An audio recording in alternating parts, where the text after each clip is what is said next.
नमस्कार। कॉलेज शिक्षा राजस्थान के ज्ञान सुधा कार्यक्रम में आप सभी का स्वागत है। हम भारत के भौतिक विभागों के बारे में अध्ययन कर रहे हैं और उसी क्रम में ये चौथा लेक्चर है, जिसमें आज हम तटीय मैदान और द्वीप समूहों के बारे में अध्ययन करने जा रहे हैं। मैं डॉक्टर रविंद्र कुमार, सह आचार्य भूगोल। तटीय मैदान व द्वीप समूह है। भारत के प्रायद्वीपीय पठार के दोनों तरफ संकरे मैदानी भाग पाए जाते हैं, यानी ये वाला पश्चिमी घाट है, ये पूर्वी घाट है, और इसके और तट के मध्य में ये जो भाग है, पूरे के पूरे तट के ऊपर ये जो भाग हैं, ये तटीय मैदान कहे जाते हैं। इधर आप जाएंगे तो उड़ीसा और पश्चिम बंगाल तक इसको हम तटीय मैदान कहते हैं। अरब सागर की ओर स्थित मैदान को पश्चिमी तटीय मैदान तथा बंगाल की खाड़ी की ओर स्थित मैदानी भाग को पूर्वी तटीय मैदान कहा जाता है। इन मैदानों और अरब सागर तथा बंगाल की खाड़ी में अवस्थित द्वीप समूह का हम एक साथ अध्ययन करते हैं। इन सभी को सम्मिलित करते हुए भारत की संपूर्ण जो तटरेखा है, उसकी लंबाई 7,517 किलोमीटर बताई जाती है। कुछ किताबों में ये 7,516.5 है, तो करीब करीब ये 7,517 किलोमीटर है। यानी कि ये जो तटीय लंबाई है, इसको इसमें शामिल किया है। साथ ही जो द्वीप हैं, अंडमान निकोबार और जो लक्षद्वीप हैं, इनके तटों को भी इस लंबाई में शामिल किया हुआ है। सिर्फ यदि मुख्य भूमि की तट की लंबाई की हम बात करें तो वो करीब 6,100 किलोमीटर है। माना जाता है कि पूर्वी घाट और पश्चिमी घाट के कुछ भागों का बंगाल की खाड़ी और अरब सागर की ओर अवतलन या धसाव हो गया, जिससे घाटों के किनारे कगार की भांति खड़े हो गए। यानी ऐसा बताया जाता है कि जो पश्चिमी घाट है और जो पूर्वी घाट है, इसके जो पश्चिम वाले भाग है, इसके जो पूर्व वाले भाग हैं, इनका अवतलन हो गया, ये नीचे धस गए, और जिसके कारण ये घाट वाला एरिया है वो तो खड़ा रह गया, और नीचे का भाग है वहां पे नदियों द्वारा जमाव कर दिए गए, और इस प्रकार से कालांतर में मैदानों का निर्माण यहाँ हुआ होगा। कालांतर में इन पहाड़ों से निकलने वाली नदियों द्वारा निक्षेप के जमाव और सागर की लहरों द्वारा अपर्दन के फलस्वरूप इन जलोढ़ मैदानों की रचना हुई है, ऐसा बताया जाता है। इन मैदानों को हम दो बड़े भागों में विभाजित कर सकते हैं। एक पश्चिमी तटीय मैदान, यानी पश्चिम वाला जो भाग है, वेस्टर्न कोस्ट कहते हैं। यहां से ये इस मानचित्र में आप देखेंगे तो इस प्रकार से डार्क कर रखा है, ये वाला जो भाग है यहां तक का, इसे हम पश्चिमी तटीय मैदान कहते हैं। और पूर्वी तटीय मैदान, ये वाला जो भाग है कन्याकुमारी से लेकर और गंगा के डेल्टा तक, ये इसको हम पूर्वी तटीय मैदान कहते हैं। ये ब्रॉड डिवीजन है, इसको फिर सब डिविजन्स में भी विभाजित किया हुआ है। सबसे पहले हम बात करते हैं पश्चिमी तटीय मैदान की। पश्चिमी घाट के मैदान पश्चिम में कच्छ की खाड़ी से लेकर दक्षिण में कुमारी अंतरीप तक विस्तृत है। इस मैदान की लंबाई 1400 किलोमीटर और चौड़ाई औसत रूप से 10 से 80 किलोमीटर के मध्य है। मैदान की औसत चौड़ाई 64 किलोमीटर है यदि एवरेज लिया जाए तो, लेकिन कई स्थानों पर यह 50 किलोमीटर से भी कम चौड़ा है। इसकी अधिकतम चौड़ाई 80 किलोमीटर मानी गई है। इस तटीय मैदान की समुद्र तल से ऊंचाई 150 मीटर है, जो कहीं कहीं 300 मीटर तक पाई जाती है। रेत के पुलिन, तटीय बालू का स्तूप, दलदली मैदान, लैगून, नदियों के जलोढ़ क्षेत्र, ज्वार नदमुख तथा अवशिष्ट पहाड़ियां इस मैदान में पाई जाने वाली प्रमुख भू आकृतिक विशेषताएं हैं। यानी ये यहाँ की मुख्य भू आकृतिक विशेषताएं पाई जाती हैं। इस मैदान में अनेक छोटी व तीव्रगामी नदियां प्रवाहित होती हैं, जो जल परिवहन, सिंचाई या जल विद्युत उत्पादन की दृष्टि से अनुपयुक्त हैं, ज्यादा उपयोग में नहीं आ पाती हैं। अपनी तीव्रता के कारण वे इस मैदान में निक्षेपों का भी ज्यादा जमाव नहीं कर पाती। फलस्वरूप इस मैदान का विस्तार नहीं हो पाता। ये संकराई है और संकराई है काफी दिनों से। इस मैदान के साथ साथ सह्याद्री या पश्चिमी घाट का विस्तार है, जो इन मैदानों की ओर तीखा ढाल बनाता है। पश्चिमी तटीय मैदान के पूर्व में पश्चिमी घाट की पहाड़ियां दीवार की तरह खड़ी दिखाई पड़ती हैं। ये पहाड़ियां भूगर्भिक हलचलों के कारण ऊपर उठ गई, जबकि इन पहाड़ियों के पश्चिम का भूभाग नीचे धंस गया। इस नीचे धंसे भाग पर समुद्री लहरों ने काट छांट और अपरदन क्रिया द्वारा तटीय मैदानों का निर्माण किया। भारत के दक्षिणी पठारी भाग पर क्रिटेशियस युग में लावा का विस्तृत प्रवाह हुआ, जिससे लावा की अनेक परतें बिछ गई। इन लावा परतों के कारण पश्चिमी घाट की ऊंचाई बढ़ गई। पश्चिमी घाट की ये दीवार कुछ स्थानों पर भंजित हो गई, यानी टूट गई, जिस कारण पश्चिमी घाट मैदान प्रायद्वीपीय पठारी भाग से जुड़ गए हैं। कल हमने जब बात की थी तो कुछ गैप्स की बात की थी, थाल घाट, बोहर घाट, पाल घाट, तो वो ही ये क्षेत्र हैं जहां से ये भंजित हुआ है। तटीय मैदानों के बाद समुद्र की ओर विस्तृत उस भाग को जो प्राय समुद्र में डूबा रहता है, महाद्वीपीय मगन तट कहते हैं। काठियावाड़, गुजरात और कोंकण तट के किनारे महाद्वीपीय मगन तट चौड़े पाए जाते हैं, जबकि गोवा से केरल तक इनकी चौड़ाई कम हो गई है। मगन तटों का ढाल धीमा होता है, लेकिन समुद्र की ओर बढ़ने पर यह तीव्र हो जाता है। इस मैदान के कुछ उप विभाग हैं, यानी सब डिविजन्स हैं। इसको मोटे तौर पर 5 भागों में विभाजित किया है।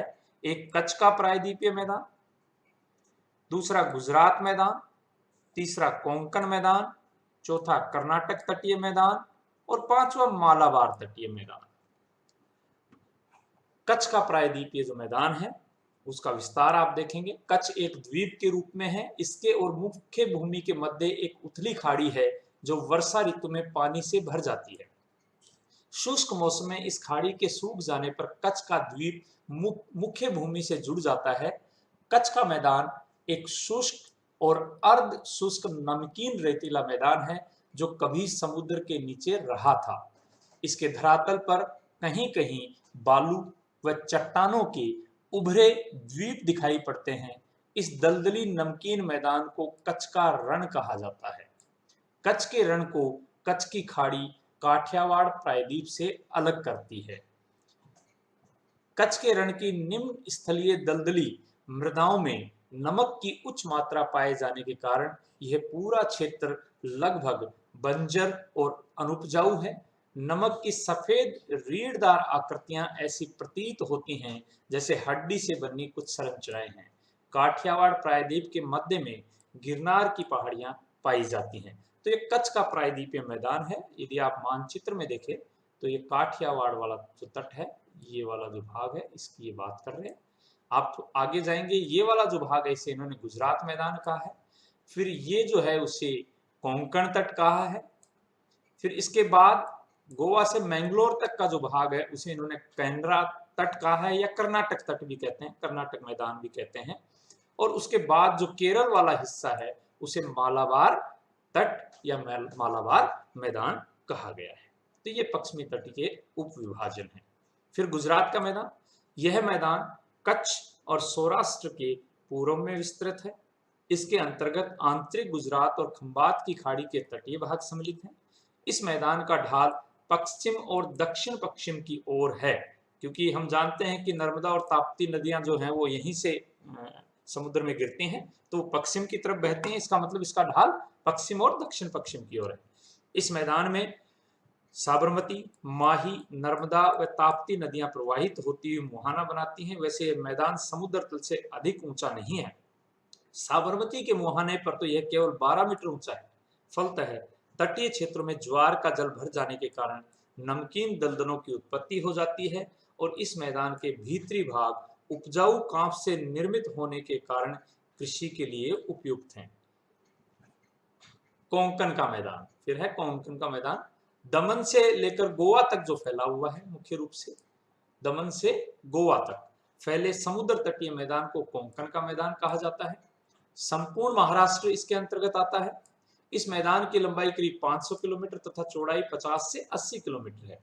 इस मैदान के किनारे अत्यधिक कटे फटे हैं। मुंबई के निकट इस मैदान की चौड़ाई सर्वाधिक है। मुंबई द्वीप के चारों ओर फैली ठाणे की संकीर्ण खाड़ी सबसे महत्वपूर्ण वर्ताकार खुली हुई खाड़ी है। इस मैदान की मिट्टी में लावा का अंश होने के कारण यह अत्यधिक उपजाऊ है। इस वजह से यहाँ साल और सागवान के घने वन पाए जाते हैं। इस तट पर रेत के टीलों के अवरोध के कारण नदियों का जल एकत्रित हो जाता है, जिससे छोटी छोटे झीलें बन गई हैं। इन झीलों के किनारे नारियल के वृक्ष पाए जाते हैं। ये कोंकण का मैदान है, दमन से गोवा तक का भाग। फिर आता है गोवा से मैंगलोर तक का जो हिस्सा है उसे कनारा तटीय मैदान या कर्नाटक तटीय मैदान कहा जाता है। गोवा से लेकर मैंगलोर तक 225 किलोमीटर इसकी लंबाई है। इसकी चौड़ाई 8 से 25 किलोमीटर तक है। पश्चिमी तटीय मैदानों का यह सबसे संकरा भाग है। संपूर्ण कर्नाटक का तट इसके अंतर्गत आता है। प्राचीन रूपांतरित शैलों से निर्मित यह तट काफी कटा फटा है। पश्चिमी घाट की पहाड़ियों से उतरने वाली नदियों ने यहाँ उर्वर कांप मिट्टी का निक्षेप किया है। सागरीय लहरों ने भी यहाँ काफी काट छांट की है। तट पर रेत के टीले या बालू का स्तूप भी पाए जाते हैं। गोवा में स्थित मांडवी जुआरी की संकीर्ण खाड़ी सबसे महत्वपूर्ण खुली खाड़ी के रूप में है। वर्षा अधिक होने तथा सामान्य तापमान अनुकूल होने के कारण यहाँ सुपारी, गरम मसाले, चावल, आम, केला व नारियल की बड़े पैमाने पर खेती की जाती है। ये कर्नाटक का मैदान या कनारा का मैदान है। मालाबार तटीय मैदान, मालाबार यानी मैंगलोर से लेकर कुमारी अंतरीप तक का जो मैदान है या मैंगलोर से कन्याकुमारी तक का जो मैदान है उसे हम मालाबार तटीय मैदान कहते हैं, यानी एक तरह से केरल वाला जो भाग है। इसकी कुल लंबाई 500 किलोमीटर बताई जाती है। इसके अंतर्गत संपूर्ण केरल का तटीय भाग सम्मिलित है। इस तट की चौड़ाई 20 से 100 किलोमीटर तक है। मालाबार तट का सर्वाधिक विस्तार बेपोर, पोनई, पेरियार एवं पंबा, अचनकोविल नदियों की घाटियों में दिखाई पड़ता है। यहाँ लंबे व संकरे अनूप या लैगून झीलें पाई जाती हैं। इन्हें कयाल या पश्च जल भी कहते हैं। इन्हें कयाल या पश्च जल या बैकवाटर्स भी कहते हैं। हमें ये ध्यान है, बैकवाटर का मतलब है कि जब कोई तट ज्यादा कट फट जाता है तो उस समुद्र का जो पानी है वो उसके आंतरिक भागों तक आ जाता है, इसलिए उसे पश्च जल कहा गया है। और यहाँ कुछ महत्वपूर्ण झीलें हैं पश्च जल के रूप में, कयाल के रूप में, जैसे वेम्बानाद और अस्तमुडी। मालाबार तट की प्रमुख लेगून झीलें। कोचीन का बंदरगाह भी ऐसी झील के मुंह को गहरा करके बनाया गया है। इन झीलों को नहरों द्वारा जोड़ दिए जाने से यहाँ नौकारोहण की अच्छी सुविधा हो गई है। बालू का स्तूपों की उपस्थिति इस तट की मुख्य विशेषता है, जिन्हें यहाँ टेरिस के नाम से जाना जाता है। इन तटीय मैदानों पर भी नारियल, चावल, सुपारी, केला व गरम मसाले खूब उगाए जाते हैं। तो ये जो पश्चिमी तटीय मैदान है जिसके 5 भाग हैं, ये पश्चिमी तटीय मैदान, सबसे पहले काठियावाड़ वाला भाग, फिर आपका गुजरात, कोंकण, कनारा और मालाबार। तो इसको मालाबार तट भी कहा जाता है, दक्षिण वाले को। फिर हम बात करते हैं पूर्वी तटीय मैदान की। पूर्वी तटीय मैदान का विस्तार उत्तर में स्वर्ण रेखा नदी से लेकर दक्षिण में कुमारी अंतरीप तक है। यह तटीय मैदान पश्चिमी तटीय मैदान की तुलना में अधिक चौड़ा है। इस भाग में कई नदियों के डेल्टा प्रदेश भी अवस्थित हैं। ये चौड़ा क्यों है? क्योंकि बहुत सी बड़ी नदियां इस क्षेत्र में पाई जाती हैं। क्योंकि प्रायद्वीपीय भारत का जो ढाल है वो पश्चिम से पूर्व है, तो मुख्य जो नदियां हैं वो पूर्व की तरफ जाती हैं, और इसीलिए इन नदियों ने वहां जमाव करके और डेल्टा का निर्माण कर दिया और बड़े मैदानों का निर्माण कर दिया, इसलिए विस्तृत है। पूर्वी तटीय मैदान के उत्तरी भाग को उत्तरी सरकार तथा दक्षिणी भाग को कोरोमंडल तट कहते हैं। भू आकृतिक लक्षणों के आधार पर इस मैदान को 2 रूपों में बांटा जाता है। पहला नदियों का डेल्टाई भाग और दूसरा भीतरी भाग। प्रायद्वीप की बड़ी नदियां जैसे गोदावरी है, कृष्णा है, कावेरी है और महानदी, इन्होंने अपने साथ बहाकर लाए गए अवसादों को जमा कर डेल्टाओं का निर्माण किया है। इन डेल्टा क्षेत्रों का निर्माण नदियों द्वारा लाई गई कांप मिट्टी से हुआ है। इन डेल्टा क्षेत्रों के आसपास बहुत सारे बालू के टीले और ढेर बन गए हैं। वैसे इन टीलों के निर्माण में समुद्री लहरों का भी हाथ होता है। कहीं कहीं इन टीलों का निर्माण इस रूप में हुआ है कि स्थलीय किनारों और इन टीलों के बीच समुद्री जल घिरकर झीलों के रूप में परिवर्तित हो गया है। ये झीलें छिछली होती हैं, यानी कम गहरी होती हैं। उड़ीसा के तट पर चिल्का, आंध्र प्रदेश के तट पर स्थित पुलिकेट ऐसी ही झीलें हैं। ये देखिए, चिल्का झील और पुलिकेट झील, तो ये तटीय भागों में पाई जाने वाली झीलें हैं। दूसरा, नदियों के जो ऊपरी भाग है, जो कांप मिट्टी के अवशिष्ट मैदान हैं, ये मैदान ऊंचे भूभागों के अपरदन से बने हैं। इन मैदानों में कांप मिट्टी की परत काफी हल्की होती है और कहीं कहीं इस परत के हट जाने के कारण इनकी नीचे चट्टान भी दिखाई पड़ती है। पूर्वी तटीय मैदान के किनारे भी महाद्वीपीय मगन तट पाए जाते हैं, जो गंगा डेल्टा क्षेत्र में सर्वाधिक चौड़ाई में पाए जाते हैं। शेष तटीय भाग में मगन तटों की चौड़ाई पश्चिमी तटों की तुलना में कम पाई जाती है। पूर्वी तटीय मैदान के उत्तर से दक्षिण तक 3 विभाग हैं, यानी 3 सब डिवीजन हैं। पहला उत्कल का मैदान, उड़ीसा वाला। दूसरा आंध्र का मैदान, आंध्र प्रदेश। और तीसरा तमिलनाडु का मैदान, यानी तमिलनाडु राज्य वाला। उत्कल का मैदान, यह उत्तरी सरकार तट का उत्तरी भाग है। जो तटीय भाग है, जिसे उत्तरी सरकार तट कहा गया है, उसका उत्तरी भाग है उत्कल का मैदान, जो उड़ीसा के तटीय भागों में 400 किलोमीटर की लंबाई में विस्तृत है। महानदी के डेल्टाई भाग में मैदान काफी चौड़ा है। तट पर बालू का विस्तार पाया जाता है तथा तट रेखा बिल्कुल सीधी और सपाट है। महानदी डेल्टा के दक्षिण में चिल्का झील अवस्थित है, जो 75 किलोमीटर की लंबाई और 8 किलोमीटर की चौड़ाई में फैली हुई है। ये भारत की सबसे बड़ी झील है। इस झील के उत्तर और पूर्व की ओर रेत के जमाव हैं। बड़ी झील यानी बेसिकली लेगून, खारे पानी की, जबकि दक्षिण की ओर चट्टानें मिलती हैं जो इसे समुद्र से अलग करती हैं। झील के दक्षिण की ओर पूर्वी घाट की पहाड़ियां तट के काफी समीप रहती हुई विशाखापट्टनम तक चली गई हैं।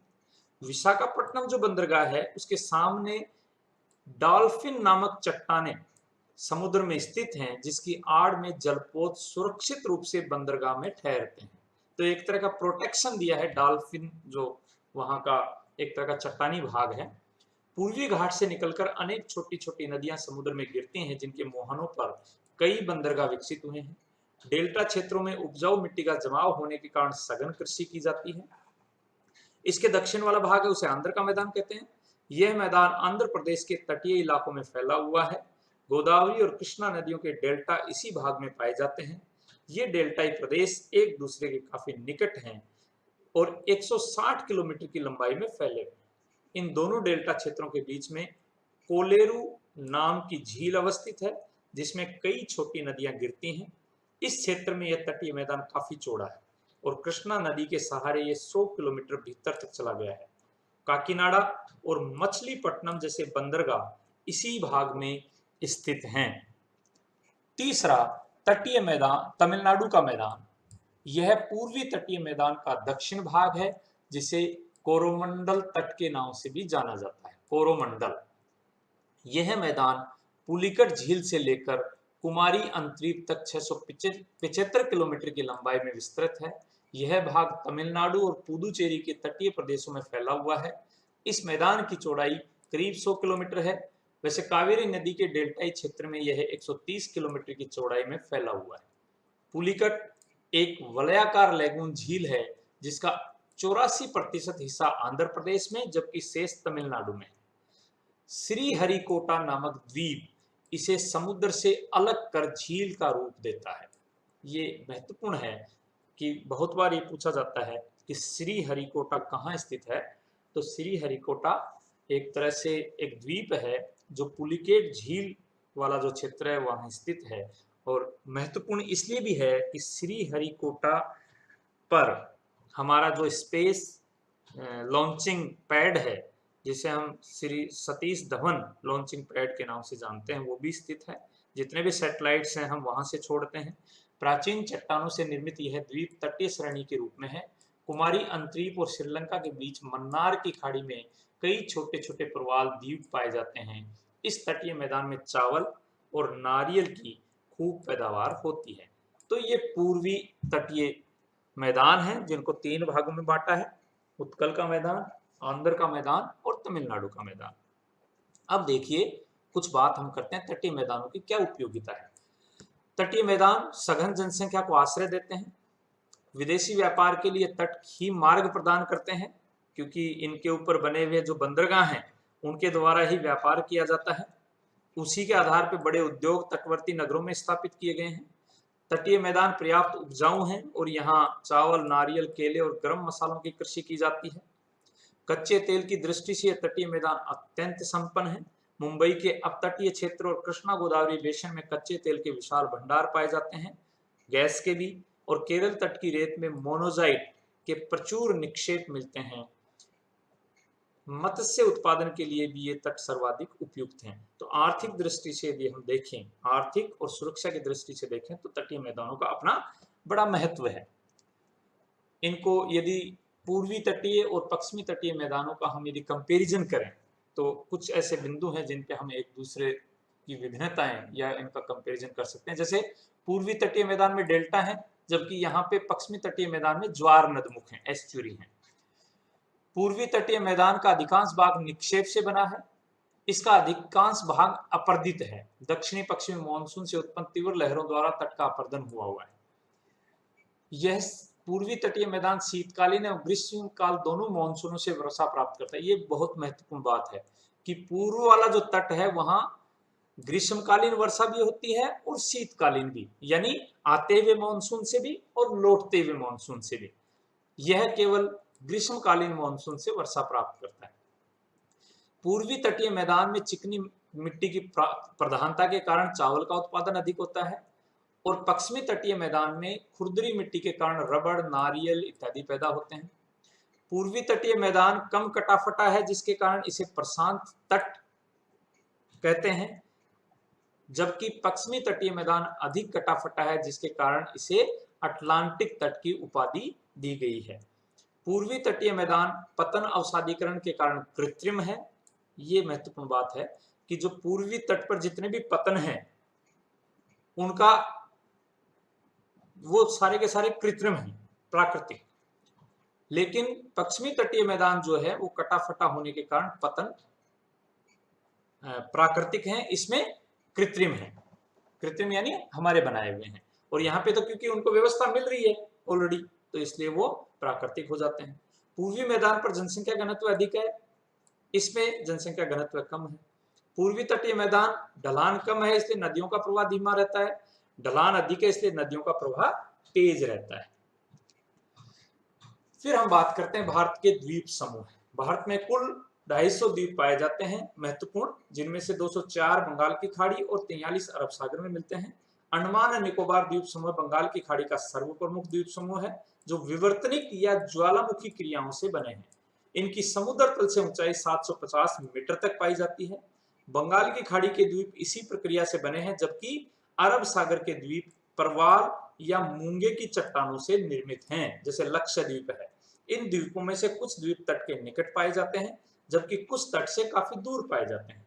जो निकट होते हैं यानी 1 से 5 किलोमीटर की दूरी पर स्थित हैं उन्हें हम निकटवर्ती द्वीप की श्रेणी में रखते हैं, और उसके अधिक दूरी पे हैं उनको हम अधिक दूरी पर स्थित को सुदूरवर्ती द्वीप की श्रेणी में रखते हैं। सबसे पहले अरब सागर के जो द्वीप हैं, ये द्वीप कच्छ की खाड़ी से लेकर कुमारी अंतरीप तक फैले हुए हैं। अरब सागर में कुल 43 द्वीप हैं जिनमें से 10 पर मानव निवास पाया जाता है। निकटवर्ती कौन कौन से हैं? काठियावाड़ के पूर्वी और दक्षिणी तट के निकट कई चट्टानी द्वीप मिलते हैं। चट्टानी द्वीपों के अतिरिक्त बालू मिट्टी या कांप मिट्टी से निर्मित कुछ द्वीप भी मिलते हैं। काठियावाड़ के पूर्व खंबात की खाड़ी में पीरम और भौंसला द्वीप स्थित हैं। खंबात की खाड़ी में ही गुजरात तट के दक्षिण में कांप निर्मित द्वीप दीव द्वीप दमन और दीव है, तो दीव जो द्वीप है वो अवस्थित है जो 12 किलोमीटर लंबा है। कच्छ की खाड़ी में बेट द्वारका, नोरा, वेदा, पितर्ण, कालूभार द्वीप मिलते हैं। ये सभी कांप निर्मित द्वीप हैं। नर्मदा और ताप्ती के मुहाने पर एलियाबेट काफी महत्वपूर्ण है, एलियाबेट द्वीप, खड़ियाबेट द्वीप स्थित हैं। ये भी बालू मिट्टी या कांप निर्मित द्वीप हैं। मुंबई के निकट हैंड्रे और कैनरे तथा मुंबई और मुख्य भूमि के बीच बूचर द्वीप, एलिफेंटा, क्रंजा और क्रॉस द्वीप स्थित हैं।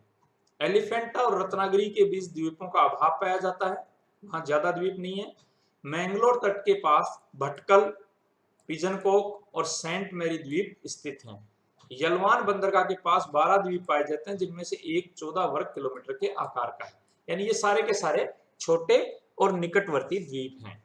सुदूरवर्ती द्वीप जो है, अरब सागर में स्थित लक्षद्वीप जो है वो सुदूरवर्ती है।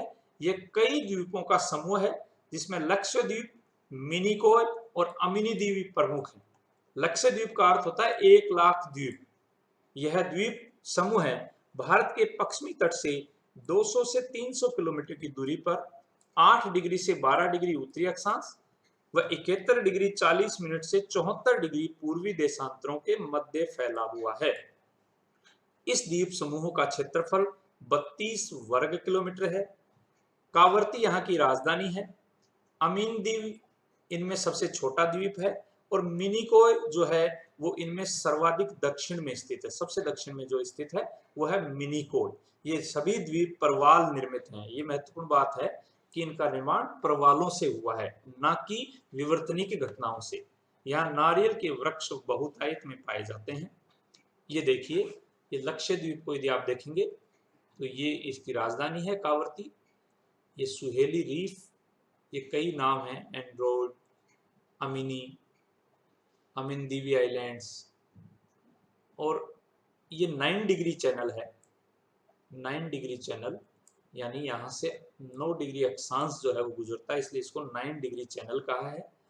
और इसके दक्षिण में है यह मिनिकॉय आइलैंड, जो सबसे दक्षिण में स्थित है।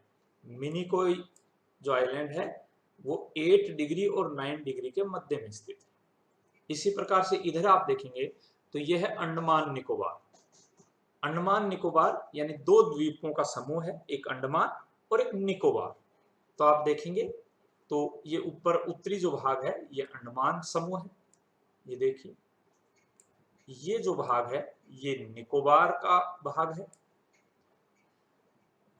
अंडमान जो है उसके 4 भाग हैं, उत्तरी अंडमान, मध्य अंडमान, दक्षिणी अंडमान और लिटिल अंडमान। ये 4 मुख्य द्वीप समूह हैं अंडमान में। उत्तरी, दक्षिणी, मध्य, ये मध्य है, और ये लिटिल अंडमान। जो यहाँ की राजधानी है पोर्ट ब्लेयर, वो दक्षिणी अंडमान पर स्थित है। ये देखिए आप, महत्वपूर्ण बात है डंकन पास। ये जो है, जो लाइन मैं खींच रहा हूं, ये है डंकन पास। ये किस किस के मध्य है? दक्षिण अंडमान और लिटिल अंडमान के मध्य में स्थित है। उसे हम कह रहे हैं डंकन पास। बहुत बार ये प्रश्न पूछा जाता है परीक्षाओं में कि डंकन पास कहाँ स्थित है। तो दक्षिण अंडमान और लिटिल अंडमान के मध्य में स्थित है। इसी प्रकार से इसके दक्षिण उत्तर में आप जाएंगे तो कोको द्वीप समूह जो म्यांमार का है वो स्थित है। यहीं पे ज्वालामुखी, एक नारकोंडम, एक बैरन ज्वालामुखी का नाम सुना है, वो भी यहाँ स्थित है। नारकोंडम एंड बैरन।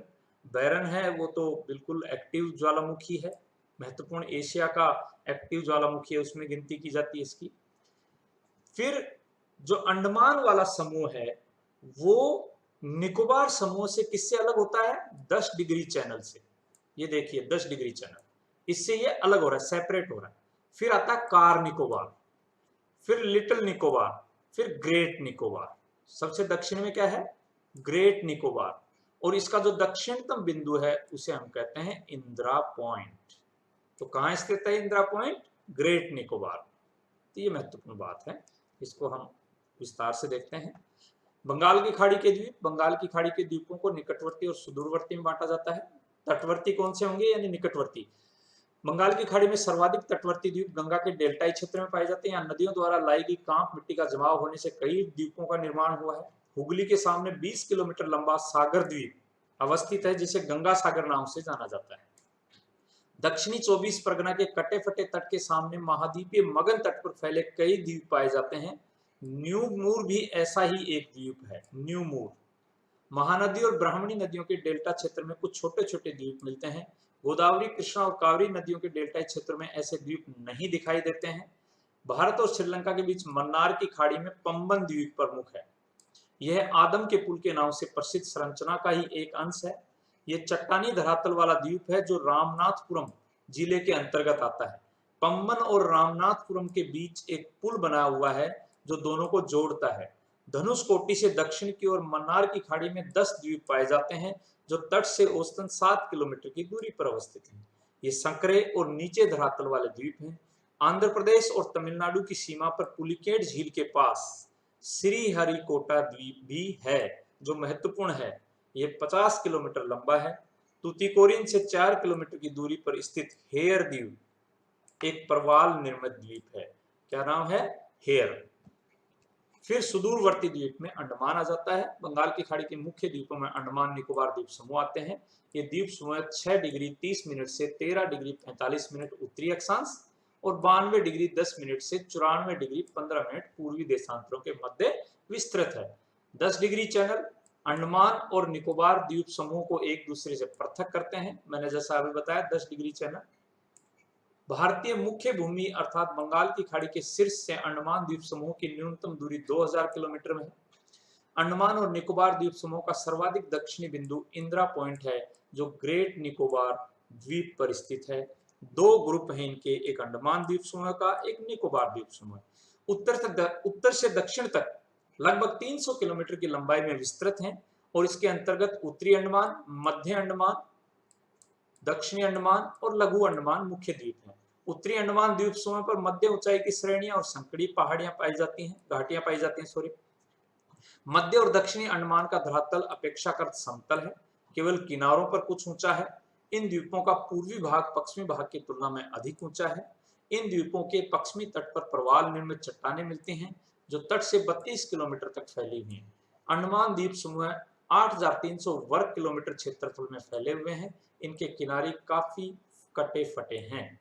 फिर निकोबार अंडमान द्वीप समूह के लघु अंडमान से यानी लिटिल अंडमान से 10 डिग्री चैनल से अलग होता है। इस द्वीप समूह में 19 द्वीप पाए जाते हैं जिनमें 11 पर मानव बसाव मिलता है। उत्तरी भाग कार निकोबार कहलाता है जो 168 वर्ग किलोमीटर क्षेत्रफल में फैला हुआ है, जबकि दक्षिणी भाग ग्रेट निकोबार कहलाता है जो 200 वर्ग किलोमीटर में फैला है। कार निकोबार के दक्षिण में तिलांचोंग, तनुमता, टेरेसा, कमोरता, कचाल, नानकरोड़ी और ट्रिंकेट द्वीप स्थित हैं। इन द्वीपों के दक्षिण और ग्रेट निकोबार के उत्तर में छोटा निकोबार द्वीप अवस्थित है। सोमबरेरो चैनल छोटा निकोबार और ग्रेट निकोबार को अलग करता है। ग्रेट निकोबार इस द्वीप समूह का सबसे बड़ा द्वीप है जिसका क्षेत्रफल 862 वर्ग किलोमीटर है।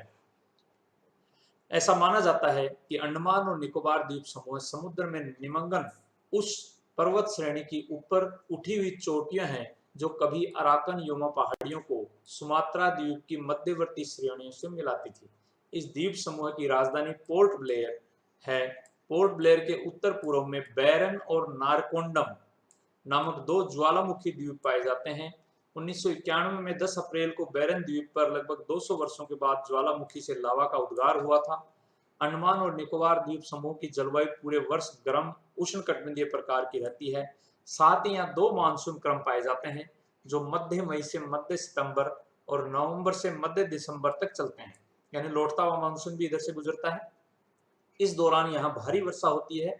यहाँ का औसत तापमान 35 डिग्री सेंटीग्रेड तक होता है, लेकिन सागरीय हवाओं के कारण यह नियंत्रण में रहता है। यहाँ घने वन भी पाए जाते हैं। तटों पर समुद्री जीव जंतुओं की बहुत सारी प्रजातियां मिलती हैं। यहाँ पाए जाने वाले पक्षियों की 242 प्रजातियों की खोज हो चुकी है। इस द्वीप समूह की मुख्य फसल चावल है। नारियल और सुपारी यहाँ की नकदी फसलें हैं। अनानास, केला, पपीता और आम जैसे उष्णकटिबंधीय फलों की भी यहाँ खेती की जाती है। अंडमान और निकोबार द्वीप समूह के वर्तमान निवासी बांग्लादेश, म्यांमार, श्रीलंका और भारत से आकर बसे हुए लोग हैं। ओंग, जरावा, सेंटनिलीज अंडमान और निकोबार द्वीप समूह पर बची हुई मूल जनजातियां हैं। दक्षिणी अंडमान और ग्रेट निकोबार में स्थित वांडूर समुद्री जैवमंडलीय प्रारक्षित क्षेत्र विश्व के सबसे बड़े और दुर्लभ जाइंट रोबर केकड़ा, जाइंट रोबर क्रेब के लिए विश्व प्रसिद्ध है। यह केकड़ा न केवल नारियल के पेड़ पर चढ़ जाता है बल्कि अपने शक्तिशाली पंजों से इसके फल को तोड़कर इसका फल भी खा जाता है। अब अंडमान निकोबार और लक्षद्वीप के मुख्य डिफरेंसेस आप देख लें। अंडमान निकोबार पूर्वांचल हिमालय की श्रेणियों जैसे पटकोई, नागा, लुशे एवं वर्मा की अराकनियोमा श्रेणियों का दक्षिणी विस्तार है, जो कम ऊंचा होने के कारण द्वीप रूप में समुद्र तल से ऊपर निकला। इसी कारण से अंडमान निकोबार द्वीप समूह में बलुआ पत्थर पाए जाते हैं। इसके विपरीत लक्षद्वीप समूह हिंद महासागर के अरब सागर में स्थित महासागरीय कटक के उत्तरी भाग पर स्थित है। यह मुख्यतः परवालों से निर्मित है। अंडमान निकोबार में ज्वालामुखी चट्टानें भी मिलती हैं, जिसके कारण यहाँ होलोसीन काल में बैन तथा बैरन, ये बैरन है, तथा नारकोंडम ज्वालामुखी उद्गार हुआ है। बैरन ज्वालामुखी का उद्गार 1991 में भी हुआ। बैरन तथा नारकोंडम में केंद्रीय ज्वालामुखी के उद्गार का कारण इनका भारतीय प्लेट के पूर्वी कगार के सहारे स्थित होना है। इसके विपरीत लक्षद्वीप यहाँ ज्वालामुखी से निकली चट्टानों का अभाव है, क्योंकि ये प्लेट के किनारे पर नहीं है। अंडमान निकोबार द्वीप समूह के समीपवर्ती भाग में उथले समुद्रों में गर्म और स्वच्छ जल होने के कारण परवाल निक्षेप कहीं कहीं पाए जाते हैं। लक्षद्वीप के अधिकांश द्वीप परवाल के बने हैं, जिसमें विभिन्न परवाल भित्तियां जैसे चेरबनियानी भित्ति तथा बैरमगोर भित्ति विशेष महत्वपूर्ण हैं। अब कुछ महत्वपूर्ण जो बिंदु हैं परीक्षा की दृष्टि से, उनका एक रिवीजन मात्र एक देखते हैं हम। भारतीय महाद्वीपीय मगन तट की चौड़ाई किस तट पर अधिक है? भारतीय महाद्वीपीय मगन तट की बात कर रहे हैं, ये मैदान की बात नहीं कर रहा है। तो पश्चिमी तट पर। किस तट पर वर्षा लौटते हुए मानसून से होती है? कोरोमंडल तट पर, पूर्व की तरफ है जो। न्यूमूर, गंगासागर, श्रीहरिकोटा, पंबन व बैरन द्वीप कहां पर स्थित हैं? बंगाल की खाड़ी में। गांधेर, एलिफेंटा, मिनिको एवं विलिंगटन द्वीप कहां स्थित हैं? अरब सागर में। कनारी तट का विस्तार कहां से कहां है? हमने पढ़ा था कनारी या कर्नाटक तट, गोवा से मैंगलोर। मालाबार तट किस राज्य में विस्तृत है? केरल में। भारत के किस तटीय मैदान को अटलांटिक तट की उपाधि दी गई है? पश्चिमी तट को। और पूर्वी तट को किसकी उपाधि मिली है? प्रशांत महासागरीय तट। एशिया का प्रथम समुद्री जीव मंडल संरक्षण क्षेत्र है मन्नार की खाड़ी। मन्नार की खाड़ी। कोरोमंडल तट किस राज्य में विस्तृत है? कोरोमंडल तट तमिलनाडु। चिल्का लैगून झील किस तटीय मैदान में स्थित है? उत्कल मैदान में है। पुलिकट झील किस तट पर स्थित है? कोरोमंडल तट पर, क्योंकि आंध्र प्रदेश और तमिलनाडु के बिल्कुल बॉर्डर पे है ये। भारत का कौन सा तटीय मैदान दोनों मानसूनों से वर्षा प्राप्त करता है? पूर्वी तटीय मैदान, क्योंकि जाता हुआ मानसून भी और लौटता हुआ भी यहाँ वर्षा करता है। भारत के किस तट के पतन प्राकृतिक हैं? पश्चिमी तट के। क्यों? क्योंकि वो कटा फटा है, इसलिए आसानी से जहाज आ और जा सकते हैं। दक्षिणी एशिया का एकमात्र सक्रिय ज्वालामुखी कौन सा है? बैरन, जो अंडमान निकोबार में स्थित है। किस झील के मध्य श्रीहरिकोटा द्वीप स्थित है? पुलिकट झील। ये आंध्र प्रदेश और तमिलनाडु के सीमा पर स्थित है। ये कुछ महत्वपूर्ण परीक्षा दृष्टि के बिंदु हैं जिन्हें याद रखना चाहिए, रिवीजन करना चाहिए इनका। और ये हमने आज बात भारत के भौतिक विभागों की यहीं समाप्त करते हैं। पिछले 4 वीडियोस में मैंने पूरे भौतिक विभागों को विस्तार से समझाया है। आप उन्हें देखें और लिखने की कोशिश करें। जो महत्वपूर्ण बिंदु हैं उनको भी अलग से बताया गया है। इसी के साथ बहुत बहुत धन्यवाद, आपने इस वीडियो को देखा। आशा है कि आप अपने भारत के भूगोल की तैयारी बहुत अच्छे से कर रहे होंगे। धन्यवाद।